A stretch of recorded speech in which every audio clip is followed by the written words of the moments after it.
Hi guys, in today's video I'm going to show you how you can check online if someone blocked you on WhatsApp.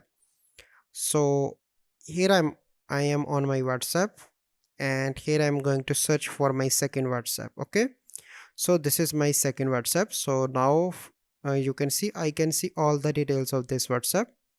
Now I am going on to that WhatsApp from here and search for that WhatsApp.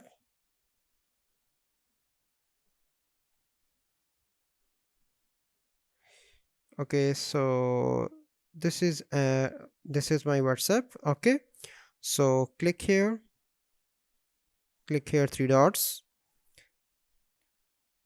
and you can see different options. Click on more and click on block. Okay, now let move back and open that WhatsApp and see what will happen. So you need to refresh and search for that WhatsApp.